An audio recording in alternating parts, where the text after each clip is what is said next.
आज हमारे साथ हैं आरपी जी, जो सीनियर लीडर रहे हैं कांग्रेस के, और 2 बार सीईसी के पद पे भी ये काम रहे हैं यहाँ पे। तो इनसे बातचीत करते हैं कि लद्दाख में राजनीतिक जो आज के घटनाक्रम है, किस तरह देखते हैं ये लोग। नमस्कार सुशील जी। सर्वप्रथम तो मैं आपको बधाई देना चाहता हूं और आभार भी प्रकट करना चाहूँगा, क्योंकि आप यहाँ सुदूर लद्दाख जैसे भाग पर आके लद्दाख के करंट अफेयर्स के बारे में यहाँ के लोगों को आपके मीडिया के द्वारा अवगत करवाते रहते हो। बहुत अच्छी बात है। लोगों को लेह या लद्दाख में क्या चल रहा है, क्या हो रहा है, और भिन्न भिन्न प्रकार के लोगों के ओपिनियन से आप लोगों को अवगत करते रहते हो। बहुत अच्छी बात है जी, मैं आपको धन्यवाद देना चाहूँगा उसके लिए। 2 साल जी ड्यूटी बने हुए हो गए, जी। कैसा देखते हैं इसको। देखिए, अब सबको मालूम है क्या क्या बार बार दोहराना। 70 साल का जो बेड़ियां लगा हुआ था पैरों में लद्दाखियों का, लद्दाख का, जी वो बेड़ियां टूट गया। जी अब लद्दाख की गति का, प्रगति का, विकास का कोई सीमा नहीं है, जी जो कि कहने की आवश्यकता नहीं है। बीते हुए 2 साल में लोगों ने देखा जी जो कुछ 70 साल में नहीं हुआ है, जी वो 1.5-2 साल में सारा उतरा आया हो रहा है, सबके आंखों के सामने देखने को मिला हुआ है। ये तो शुरुआत है, आगे आगे देखिए होता है क्या वाला, मैं आपको जी मसला दूंगा। तो बहुत खुश है हम। अब लद्दाख का दरवाज़ा खुल गया तो लद्दाख धीरे धीरे प्रगति के राह पर तो जाएंगे जाएंगे। इसके साथ साथ अब लोगों की मनोकामनाएं, इच्छाएं तो कभी पूरा होता ही नहीं। जी और जब तक संसार रहेगा वो चलता रहेगा। बिल्कुल। पूरी तरह से खुश न कोई होता हुआ मैंने देखा, ना हो रहा है। जी आप एक सीमा में रहकर, एक लिमिट में जी रहकर देखें तो बहुत कुछ हुआ है। जो नहीं हुआ है वो सारा हुआ है। तो आगे अच्छा, ये हमारे कंधों पर है बोझ, हमारे नौजवान, उनके कंधों पर बोझ है, आने वाले नस्ल के ऊपर बोझ है। साथ में केंद्र सरकार की मंशाएं तो अब हमारे सामने आ गए। लद्दाखियों को सबों के साथ कंधे से कंधा मिलाकर लद्दाख को मजबूत करना होगा, एक अच्छा नींव डालना होगा, गति देना होगा, और आने वाले जो नस्ल है या देश लद्दाख के ऊपर गर्व करें। लोग यूटी मिला, जी पर जैसा यूटी लद्दाख के लोग चाहते थे जी। वैसा मिला है आपको नजर में? देखिए, एक चीज़ तो मैं आपको ये कहना चाहूँगा, सर्वप्रथम सबसे पहला डिमांड तो हमारा यूटी ही था। हम लोग उन लोगों में हैं जो 89 से एजिटेशन कर रहे थे। जी हमारा डिमांड था यूटी, यूटी विद लेजिस्लेचर। जी यूटी मिला, किस हालात में किस तरीके से मिला सबको मालूम है। ये कोई करिश्मा से कम नहीं हुआ। यूटी का मिलना इतना आसानी से मिल जाएगा तो किसी ने बहुत सोचा बड़ी ही बात नहीं। है, बहुत बड़ी बात है। बहुत बड़ी बात है। लेकिन लद्दाखियों ने इसका डिमांड हमेशा जिंदा रखा, शुरू से 70 साल से। जी बेशक यूटी विदाउट लेजिस्लेचर मिला, लेकिन यूटी तो मिला ना। जी जी अब जो बड़ा मसला था, जेएंड के एक अटूट हिस्सा है, इसको कोई तोड़ नहीं सकता है। 370 हट नहीं सकता है, 35A जा नहीं सकता है। ये इंटरनेशनल इश्यू है, ये ऐसे ही डिमांड कर रहे हैं, होने वाला नहीं, वो सारा तो खत्म हो गया ना। मोदी जी ने दिखा दिया कि सबसे कर पहले सकते हैं। यूटी तो मिला ना। अब रहा लेजिस्लेचर, बेशक नहीं मिला, लेकिन लेजिस्लेचर से आगे सब कुछ धीरे धीरे होता रहेगा, बनता जाएगा। जितने भी बहुत सारे हमारे स्टेट से, जो कि पहले यूटी था, स्टेट बना ना, बिल्कुल बहुत सारे तो यूटी भी नहीं थे, किसी अन्य राज्य का भाग था, जी उसके बाद यूटी बना। तो इसी तरह लद्दाख भी यूटी बना, तो अब इसने एक दिन तो स्टेट बनना ही बनना है। जी स्टेट में तो फिर आपका लेजिस्लेचर आना है, चीफ मिनिस्टर आना, मिनिस्टर्स आना है। मतलब आपको पूरी उम्मीद है। हाँ, 100% सुनर और लेटर। लेकिन जुमा जुमा कल यूटी मिला, आज स्टेट की बात करे तो वो कुछ पछता नहीं है। शायद केंद्र सरकार भी इसको नहीं मानेगा, लेकिन ये तय है आप मिलेगा 100% कि आगे जाके लद्दाख ने स्टेट बनना ही बनना है। इसमें कोई रोक टोक नहीं सकता है। मतलब नक्शे में अपनी पहचान बनानी है। अरे बन चुका है ना, पहचान बनानी क्या, पहचान तो बन चुका है। नहीं, स्टेट की अभी तो यूटी की है ना। हाँ, यूटी। अब यूटी का नेक्स्ट स्टेप, हमने जब काउंसिल लिया था, जी काउंसिल को हमने एक स्टेपिंग स्टोन की तरह लिया था यूटी मिलने के लिए, वही बना ना। आज यूटी जो है स्टेट बनेगा, उसके लिए एक स्टेपिंग स्टोन है, बन चुका है। स्टेट तो बनना है, बनना है। लद्दाख के लोग खुश हैं आप? लद्दाख के लोग, यूटी का डिमांड रहा, यूटी मिला, खुश रहा।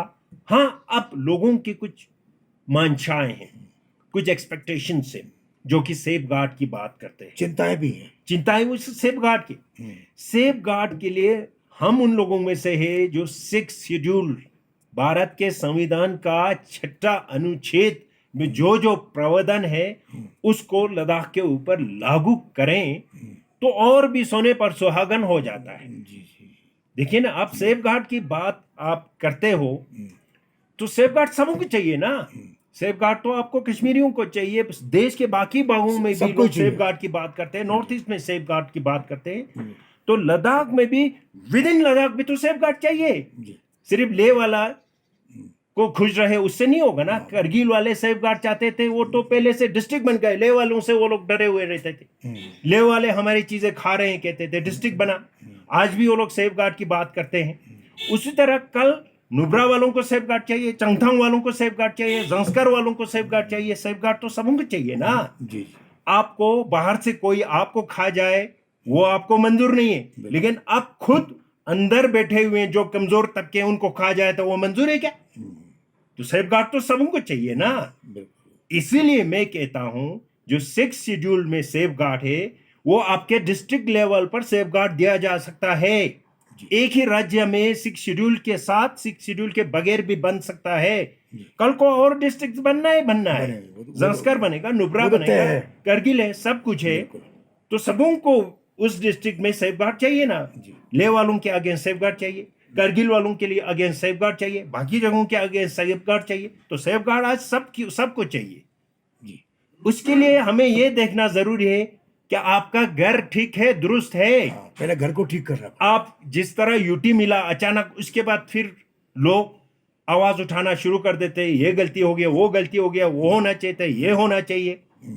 इसलिए आपको कल 6 शेड्यूल मिलता है, स्टेट मिलता है, उससे पहले फिर आप प्रिएम्प्ट करो, सोचा करो। तो उसमें मैं जहां तक देखता हूं यहां घर के हालात भी तो ठीक नहीं है ना। घर में तो भिन्न भिन्न प्रकार के लोग, भिन्न भिन्न विचार रखने वाले, भिन्न भिन्न इलाके के लोग हैं। अब करगिल वाले आज तक लेह के खिलाफ चिल्लाते रहे, अभी भी चिल्ला रहे हैं। ठीक है, उनको डिस्ट्रिक्ट मिला ना, लेकिन डिस्ट्रिक्ट मिलने के बाद कहीं लेह से आगे तो नहीं निकल गए ना। लेह वालों ने उनका हक तो नहीं खाया ना, खुश है मिला। लेकिन आज आप करगिल वाले स्टेट के लिए पहली बार लेह वालों के साथ एक हो गया, केडीए नाम से, आपको पता है। नहीं तो आज तक लेह करगिल ठीक नहीं हुआ, लेह करगिल एक हुआ। सबसे पहले तो देखिए, स्टेट जो है ना, आप अच्छी बात है, स्टेट मांगना कोई बुरी बात नहीं है, लेकिन थोड़ा प्रैक्टिकल बात भी तो करें ना। पहले सेफ गार्ड की बात करें। स्टेट मिले, सेफ गार्ड ना हो तो कुछ फायदा नहीं हुआ। सेफ गार्ड पहले मिला तो स्टेट आपका आता रहेगा। आपका तो ये सुरक्षित तो हो गया ना पहले सेफ गार्ड के लिए 6 शेड्यूल ठीक है। अब करगिल वाले लेह के साथ एक होगा स्टेट, उनका घर ठीक नहीं है। घर क्यों ठीक नहीं है? माइनॉरिटीज उनके साथ नहीं है, बुद्धिस्ट उनके साथ नहीं है, इंक्लूसिव नहीं है। मैंने पहले भी कहा था, लेह में हमारे माइनॉरिटीज आज तक लेह के मुस्लिम सारे बुद्धिस्ट के साथ लेह में एकजुट होकर हर एक चीज में एक साथ रहा, शामिल रहते हैं। मैं प्रशंसा करता हूं यहाँ के माइनॉरिटीज का, बिल्कुल, क्योंकि पूरे मेजोरिटी कम्युनिटी पर उन्होंने भरोसा करके एक साथ चला है। उनकी कमी पेशी होगा, कमजोरी रहा कुछ, उनके भी अभी डिमांड पूरे नहीं हुए होंगे, लेकिन एक ही रात में, एक ही दिन में तो सब कुछ पूरा नहीं हो सकता है ना। फिर भी एक साथ चल लगा। Hats off to our friends, our colleagues, Muslims of Leh district, उनको मैं सलाम करता हूं। लेकिन हमेशा साथ चला, ठीक है। यहां पर एक एग्जाम्पल है एक कम्युनल हार्मोनी का। वही चीज करगिल में नहीं देखने को मिल रहा है, मैं सच कहता हूं। आज आप जाके करगिल के बुद्धिस्ट से पूछे ना, आप ही खुद उनके जुबान से सुनिए। अब मुझे केंद्र सरकार से भी शिकायत है, आप करगिल वाले को बुलाते हो, करगिल के माइनॉरिटीज को आप लोग क्यों नहीं पूछते हो? वहां 18% है माइनॉरिटीज, उनको भी अहमियत देनी चाहिए, उनको अहमियत देना चाहिए। लेह का एलबीए, लेह का बुद्धिस्ट तो करगिल के बुद्धिस्ट को रिप्रेजेंट नहीं करता है ना। अगर आप रिप्रेजेंट करता है सोचते हो, फिर लेह का मुस्लिम करगिल के मुस्लिम को भी रिप्रेजेंट करता है, वो भी तो बात नहीं है ना। इसलिए उनको भी पूछा जाना चाहिए। करगिल वालों को बड़ा भाई है, मेजोरिटी होने के कारण अपना घर पहले दुरुस्त करिए, स्टेट मांगने से या एक चीज होने से उनको आप साथ में लेकर चलिए, अच्छा चीज होता है। पहले लद्दाख के घर को ठीक करें, नहीं तो शंकाएं हैं।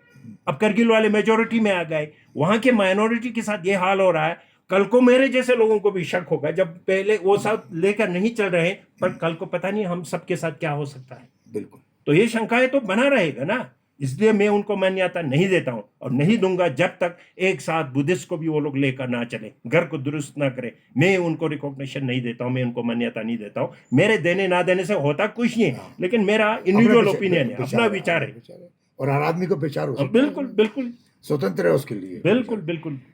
आप काफी साल कांग्रेस में रहे जी। ऐसी क्या स्थिति आई कि आपने कांग्रेस को छोड़ना पड़ा? देखिए 40-45 साल से कांग्रेस में रहे, अच्छा काम दो किया, बार पार्टी सीईसी से भी जुड़ा रहा, उसमें दो बार सीईसी भी रहा, उसमें कोई नहीं। और हमेशा हमारा डिमांड शुरू से सर, उससे पहले तो यूटी का था, अलग होने का। हाँ बिल्कुल। हम लोग जब पढ़ाई करते थे जब से तब से हम तो कश्मीर से आजाद अलग होना चाहते थे, तो वो डिमांड हमेशा कांग्रेस भी करता रहा। बीजेपी नाम का तो यहाँ कोई चीज था ही नहीं, बहुत सारे पार्टियां नहीं थे। उस पार्टी में हम काम करते गए। लद्दाख में शेड्यूल ट्राइब मिला, आपका ये हिल काउंसिल मिला, फिर जो कुछ हुआ कांग्रेस के द्वारा। और यहाँ के जो हमारे बड़े नेता थे, लेट कुशोक बकुला रिम्पोछे जी, पी नमग्याल साहब, सारा कांग्रेस ही तो था। उनके छत्र छाया में, उनके नीचे, उनके छाया में बैठकर हमने राजनीति में काम किया, वो करता रहा ना। अब जब यूटी मिला तो हमारा, मैं जैसे छोटे लोगों का, मैं सोचता हूँ हमारा तो 99% हमारा डिमांड ही पूरा हो गया, फुलफिल हो गया। एक इतना बड़ा डिमांड फुलफिल हो गया जिसकी कोई उम्मीद नहीं कर सकता, जिसकी कोई उम्मीद ही नहीं कर सकता था, है ना जी। बहुत सेवा किया। अब हमारे लोग आएंगे, आने वाले, अब तो भिन्न भिन्न प्रकार के पॉलिटिकल पार्टी है, राजनीति है, अच्छी बात है। नहीं, अब राजनीतिक पार्टी रही कहाँ? एनसी खत्म हो चुकी, बीजेपी खत्म हो चुकी। नहीं, वो यहाँ लद्दाख के बात ही नहीं है ना। यहाँ पर आपका आप है, आपका बीजेपी है, आपका कांग्रेस है ना, यहाँ का पार्टी आपका पार्टी है, पर तो नई पार्टी अभी तो फिलहाल। अब उनके हाथ में वो बना रहे होंगे पार्टी, वो तो हम नहीं कह सकते हैं ना। हम we can not write off any party, जो है अपना एग्जिस्टेंस दिखाएंगे, वो आगे बढ़ाएंगे। हमने मौका मिला, हमें, मुझे पूरा गर्व है कांग्रेस जैसे पार्टी में बैठकर, जिसने भारत को आज़ादी दिलाया, काम किया। तो एक समय के बाद अब अपना भी निजी काम होता है। बाकी दूसरा चीज हमने देखा, जरूरी नहीं है कि किसी पार्टी में ही बैठकर आप कुछ करें। बिल्कुल। अब छोटा मोटा काम बगैर निजी स्वार्थ के लोगों का, छोटा मोटा काम तो वैसे भी एज एन इंडिविजुअल कर सकते हैं। मैं अपने लेवल पर करता हूं जो छोटा मोटा मेरे से होता है। बाकी अपने भी कुछ प्रायोरिटीज होते, काम भी होते, वो भी निभाना होता है। देखिए ना, परिवार को भी चलाना, घर को भी निभाना होता है, परिवार को भी चलाना होता है, बहुत सारे चीज पेंडिंग हुआ होता है, वो सारा करना पड़ता है। तो ये सेवा और लद्दाख के बारे में चिंता तो जिस तरह पहले था अभी भी है, तो बना रहेगा। तो अपना विचार मत देता रहेंगे, आपके मीडियम से बाहर भी कहीं कहीं मौका मिलता है तो हम देते रहते हैं। एपेक्स बॉडी जो बनी थी जी, मतलब अभी सेंट्रल गवर्नमेंट ने उनको इनवाइट भी नहीं किया, एक दो बार बुलाया, अब ऐसी अधर में लटका हुआ है। क्या आप सोचते हैं कि इसमें कुछ, अब इसके बारे में अंदरूनी बात उनका क्या चीज़ है, क्या है, मुझे मालूम नहीं है। और उस इंफॉर्मेशन के अभाव में मेरे तरफ से कुछ कहना तो मुनासिब नहीं रहेगा। लेकिन उन्होंने जिस तरह से 6 शेड्यूल को छोड़कर राज्य पर जाम करके राज्य के ऊपर जोर दे रहा है, ये मेरे से कुछ, आपको सच बता दूं, पचा नहीं जा रहा है।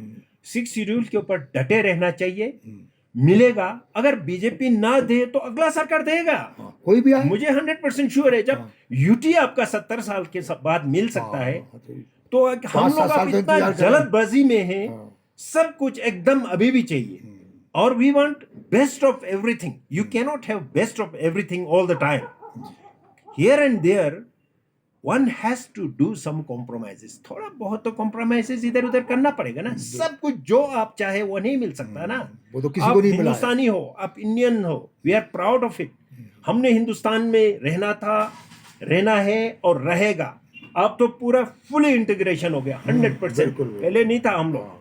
आप तो देश को मजबूत करना है। किस तरह से लद्दाख इस बॉर्डर पर आज तक करता रहा, आगे भी हिंदुस्तान को हम लोग कैसे मजबूत कर रहे हैं, वो सबसे टॉप मोस्ट प्रायोरिटी है। बॉर्डर पे बहुत ध्यान बाकी छोटे चीज़ों में, इंडिविजुअल चीज़ों में, पैरोकल इश्यूज में, रिलीजन में, रीजन में, उसमें जाता रहेगा, देश कमज़ोर होगा।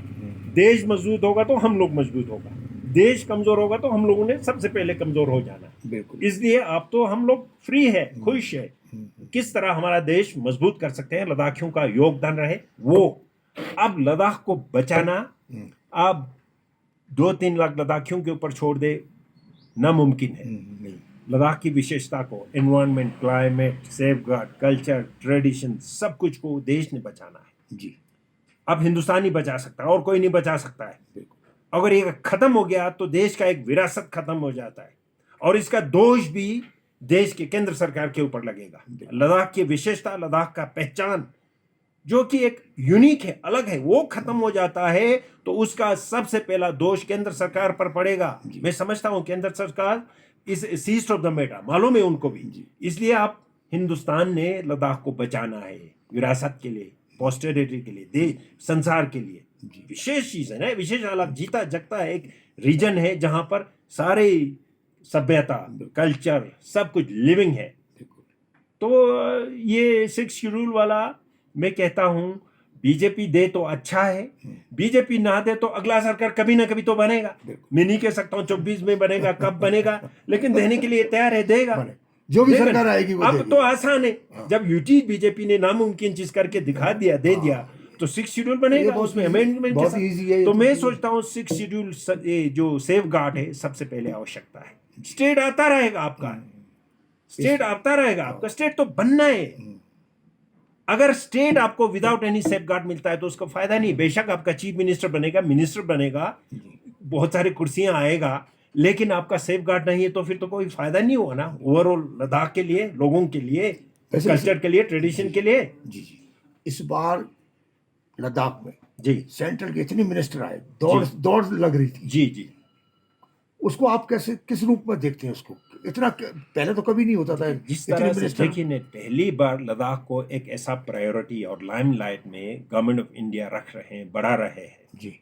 सबसे पहले तो एक बहुत बड़ी चीज है, लद्दाख तो ना केवल देश में बल्कि पूरे संसार में इसका एक पहचान बन चुका है। दूसरा, हमारे देश की आवश्यकता भी है। जिस प्रकार का माहौल कश्मीर में बना है, पाकिस्तान में है, तालिबान का, अफगानिस्तान में वहाँ जिस प्रकार का माहौल अभी LAC, तिब्बत और चाइना में बन रहा है, तो लद्दाख को तो एक ऐसा जगह अहमियत मिलना है। यहाँ के डाई हार्ड पेट्रियोटिक लोग जो कि हिंदुस्तानी हैं, और बाहर लोग सोचते होंगे लद्दाखियों को उकसा कर ये वो करवाएंगे, वो तो बात है नहीं। हम लोग यहाँ बैठे हुए हैं, लद्दाख स्काउट का नाम सुना है, चाइना भी जान चुके हैं, इसलिए अब वो तिब्बतियों को लद्दाख स्काउट की तरह वहाँ तिब्बत स्काउट खड़ा करने की कोशिश कर रहा है। तो लद्दाख का तो एक पहचान बन गया ना जी, अब तो बन गया। उसी हिसाब से यहाँ जिस प्रकार का MP हो, आपका जो ऑलमोस्ट कल मैंने वो देखा पार्लियामेंट में लद्दाख की बात चल रही, इतने सारे मिनिस्टर्स और MPs आए हुए हैं, है ना जी। और जिस प्रकार के यहाँ पर इन्वेस्टमेंट हो रहा है, जिस प्रकार का यहाँ आपका मेडिकल कॉलेजेस, आपका एयरपोर्ट हो, आपका इंजीनियरिंग कॉलेजेस हो, जो यूनिवर्सिटी है, ये सारी चीजें, सड़कें भी आप देखें पहले से कितना तरक्की हुई है। जी जी जी। अब आज तक जो कमी पेशी रहा उसको केंद्र सरकार सूद समेत चुकाने की कोशिश कर रहे हैं। अच्छा, अब हम करते हैं यूथ की बात। जी। जब से यूटी बना है कि लोगों का आरोप है, युवाओं का, कि नौकरियां अभी 2 साल से करीब करीब बंद है जी, युवा बेरोजगार बहुत है। जी जी। उसके बारे में क्या आप सोचते हैं? मैंने आपको पहले भी कहा, देखिए चिंताएं हैं समूह के साथ, लेकिन एक सरकार है, एक सिस्टम बनाना है, तो कितना साल लगा साथ में। पहले तो ये सिस्टम अलग भी नहीं हुआ था, सालों साल साथ उसी स्टेट के साथ चलता रहा। यहाँ तो देखिए ना, सारा उस हिसाब से बहुत कुछ जल्दी पहले चल रहा है, इसलिए हड़बड़ाहट में नहीं हो सकता है। धीरे धीरे सब कुछ ठीक होगा, टाइम दीजिए, है ना। जो टाइम से बनेगा, अब देख रहे हैं ना, धीरे धीरे होता आ रहा है, मजबूत भी रहेगा, मजबूत भी होगा, जो सस्टेन करेगा तो चलेगा। अब युवाओं का है, नौकरी का, जॉब का है, मिलना ही मिलना। कल को वो उन्होंने वो वगैरह रेजिडेंट का भी इशू कर दिया, कोई इशू नहीं था, यहीं का है, उनको मिलना है। बाकी युवाओं को केवल सरकारी नौकरी पर ही निर्भर रहने की सोचता है तो वो सोच छोटा है, छोड़ना पड़ेगा वो सोच छोटा है ना जी। देखिए, there is no limit, so much of opportunity in Ladakh. हर एक चीज में, टूरिज्म में देखिए, आप बिजनेस में देखिए, आर्मी के उसमें पोटेंशियल, अपने पैरों पर खड़ा करना पड़ेगा। कितने लोग हैं, अब बड़े बड़े बाहर से पढ़ के आके हमारे लड़के जा रहे हैं बिजनेस में, स्टार्टअप बन रहे हैं, उसमें जाइए, करिए, कोई लिमिट है नहीं ना। इकोनॉमी भी तो अपने अपने हाथ में लेना है ना। कल को लद्दाखी लोग सिर्फ सरकारी नौकरी में रहे और बाकी सारे बिजनेस में बाहर वाले चलाए, इकोनॉमी जिसके हाथ में होता है वो देश को चलाता है, वो एरिया को चलाता है, फिर लद्दाखी लोग तो कल तो नीचे बाकी लोग चलाएंगे। मैं तो सोचता हूँ जहाँ का जो अर्थव्यवस्था भी लद्दाखियों के हाथ में होना चाहिए, इसलिए लद्दाखियों को बिजनेस की तरफ बढ़ना, उसकी तरफ भी पढ़ना है, उसकी तरफ भी सोचना है, ट्रेनिंग लीजिए, एक्सपोजर करिएगा, अपने रोजगार करिए। आपका सिबक थोन है, आपका हॉर्टिकल्चरल प्रोड्यूस है, आपका बरले है, यहाँ क्या क्या चीज नहीं है। टूरिज्म में देखिए, हर एक चीज में बहुत सारा पोटेंशियल है, कोई लिमिट नहीं है, तो उसमें जा सकते हैं। अब टूरिज्म इंडस्ट्री में देखिए कितने सारे होटल, 10% भी लद्दाखी नहीं है, सारे बाहर से आके काम करते हैं, और हम लोग कहते हैं नौकरी नहीं। कितने यहाँ पर प्लम्बर्स काम करते हैं, दिन का 10,000 कमाते हैं, मुझे पता है कितने लद्दाखी है। इलेक्ट्रिशियन देखिए, पूरा 95% बाहर से आके काम करते हैं, लाखों में कमाते हैं। हम लोग कहते हैं हमारे पास नौकरी नहीं है। बाहर वाले आके बाहर वाले आके लाखों में यहाँ कमा सकते हैं, 6 महीने में कमा के। और लद्दाखी ये कहें कि हमें जॉब नहीं है, ये गलत बात है ना। जॉब, अब यही सरकारी जॉब के ऊपर निर्भर अकेला मत रहिए, सबको नहीं मिलना है। कोई भी ऐसा जगह नहीं है जहां पर 100% और कोई भी सरकार ऐसी गवर्नमेंट नहीं जॉब मिला नहीं। 100% यूथ को क्या जॉब दे पाएगा? नामुमकिन है, कोई सरकार नहीं है।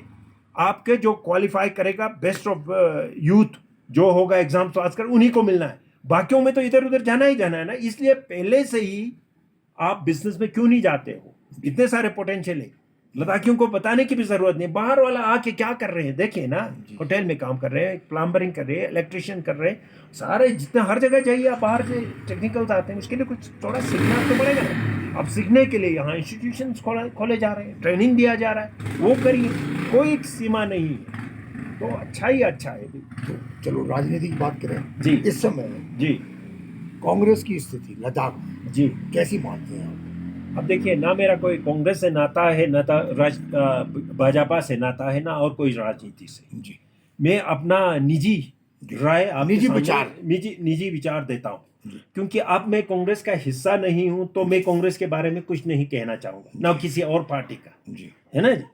तो मुझे क्या मालूम उनका अंदर क्या है, क्या चीज़ है, क्योंकि जो जूता पहनता है उसी को पता चलता है ना कहाँ चुभता है। जी। तो मैं तो ना कांग्रेस का जूता पहनता हूँ ना बीजेपी का, मुझे नहीं मालूम कहाँ चुभता पर आपने है। आपने कई साल पहले जूता पहना तब अलग बात है, अनुभव तो आपको है, वो तो पास हो गया, बीत गए, वो तो बीता हुआ बात है। जी हाँ। तो बीजेपी की क्या स्थिति है, आप क्या देखते हैं सिनेरियो लद्दाख में अब आने वाले टाइम में? नहीं, वो तो अभी जल्दी है। अभी सब लगे हुए लोगों को सेवा करने में, लद्दाख के जो इश्यूज है वो रेस करने में। अच्छी बातें होना चाहिए, पक्ष विपक्ष दोनों का एक्टिव होना बहुत ज़रूरी है, विपक्ष का भी स्ट्रॉन्ग मजबूत होना बहुत ज़रूरी है। तो इसी तरह जो सरकार है उसके ऊपर बड़ा जिम्मेदारी है, वो भी अपना वो रिस्पॉन्सिबिलिटी निभा रहा है।